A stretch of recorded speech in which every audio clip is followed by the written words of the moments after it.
ने थोड़ी रिकवरी दिखाने की कोशिश की है और mid cap small cap showroom में आज अच्छा एक्शन भी दिख रहा है। सेक्टर की बात करें तो मेटल शोरूम में अच्छी खरीदारी है। मेटल में तेजी क्या है, क्यों है, इनफैक्ट इसकी वजह जानते हैं और साथ ही दूसरे किन शोरूम में भरपूर एक्शन देखने को मिल रहा है, ये रिसर्च की है कंचन ने। कंचन बताइए आपने क्या रिसर्च की है? जी, सबसे पहले शुरुआत करते हैं सेक्टर स्पेसिफिक अप्रोच। सबसे पहले बात करते हैं मेटल सेक्टर जो है आज काफ़ी ज़्यादा रडार में बना हुआ है। बेसिकली जो यूरोपियन यूनियन है उन्होंने रशिया के जो मेटल्स है, पर्टिकुलरली एल्यूमिनियम की बात करी जाए तो उसके ऊपर एक सैंक्शन लगा दिया है, जिससे जो इंडियन मेटल कंपनीज है उसके लिए एक पॉजिटिव ट्रिगर बन के सामने आया है।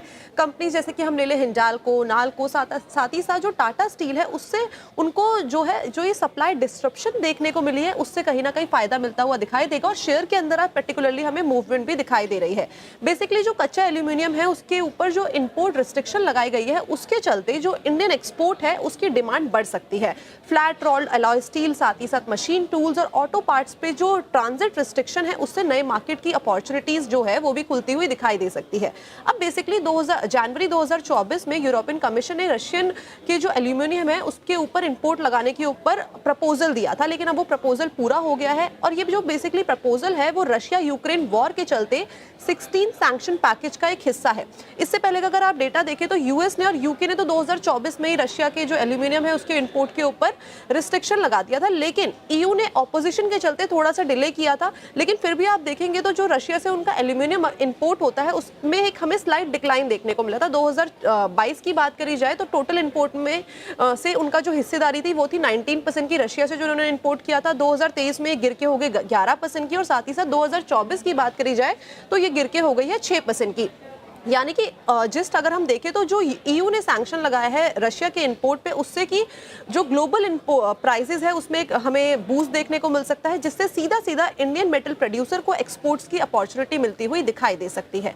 तो ये बात थी कि ये मेटल सेक्टर आज काफ़ी ज़्यादा रडार में है। इसके साथ ही साथ अगर हम बाकी की चीज़ें देखें तो जैसे कि ट्रम्प की जो कॉमेंट्री आई थी उसके चलते pharmaceutical, auto ancillary, auto metal sector आज रडार पे बने हुए हैं। अगर हम स्टॉक स्पेसिफिक अप्रोच देखें तो सबसे पहले बात कर लेते हैं टीसीएस के, बिकॉज नॉर्थ अमेरिका में मास रोबोटिक्स के साथ कंपनी ने एक पार्टनरशिप कर ली है। बेसिकली ये रोबोटिक्स के अंदर और भी ज्यादा इनोवेशन के लिए पूरी की पूरी पार्टनरशिप करी गई है ताकि रोबोटिक्स टेक्नोलॉजी को और भी ज्यादा एडवांस किया जाए और जिस तरीके से डिमांड में हमें बूस्ट देखने को मिल रहा है उसको सही तरीके से एड्रेस किया जाए। अशोक लेलैंड आज काफी ज्यादा फोकस में बना हुआ है, बिकॉज कंपनी को तमिलनाडु स्टेट ट्रांसपोर्ट कॉर्पोरेशन से करीबन 300 करोड़ का ऑर्डर मिला है 320 लो फ्लोर बसों के लिए। नावा लिमिटेड, बिकॉज यहाँ पे 500 रुपए प्रति शेयर पर बायबैक को मंजूरी मिल गई है कंपनी की तरफ से।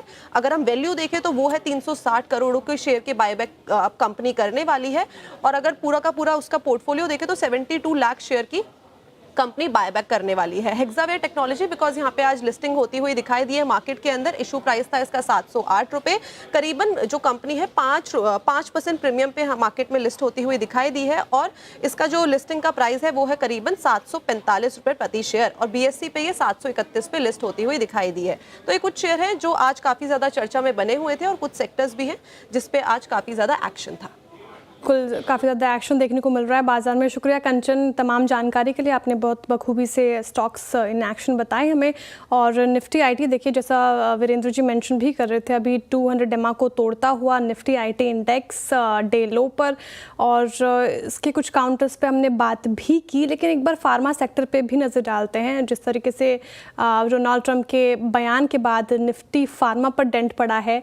शुरुआत में तो 3% तक लुढ़क गया था, अब 1% से ज़्यादा कर कारोबार कर रहा है। काफ़ी ज़्यादा स्टॉक्स देखें आप तो निफ्टी फार्मा के गिरकर ही कामकाज कर रहे हैं। मानस जी, सन फार्मा पे कोई व्यू रहेगा क्या आपका? इनफैक्ट एक बार मैं फार्मा सेक्टर पे भी आपकी राय जानना चाहूँगी। जिस तरीके से इस पर्टिकुलर इंडेक्स को लेकर खबरें दिख रही है, न्यूज़ ड्रिवन काफ़ी ज़्यादा सेक्टर लग रहा है, अभी हाथ लगाना चाहिए? देखिए, खरीदारी नहीं करनी है, लेकिन अगर लॉन्ग पोजीशन किसी ने ऑलरेडी बना ली है तो मेरे ख्याल से आज के लो के नीचे स्टॉप लॉस लगा के पोजीशन को होल्ड किया जा सकता है, क्योंकि देखिए ट्रेंड तो यहाँ पर पहले से नेगेटिव था। लोअर टॉप लोअर बॉटम बन रहे थे। Nifty pharma index 200 day moving average के नीचे ट्रेड कर रहा था, लेकिन आज लोअर लेवल पे बाइंग इंटरेस्ट देखने को मिला है। तो आज का लो बहुत इंपॉर्टेंट है। अगर 20,300 के नीचे ये इंडेक्स फिसलेगा तो फिर से फार्मा स्टॉक्स में गिरावट देखने को मिलेगी। लेकिन जब तक वो नहीं होता है तो आप स्टॉक स्पेसिफिक आज के लोज पे स्टॉप लॉस लगा के पोजीशन को लॉन्ग पोजीशन को होल्ड कर सकते हैं, लेकिन फ्रेश खरीदारी के लिए कंफर्मेशन का इंतजार करना पड़ेगा। अभी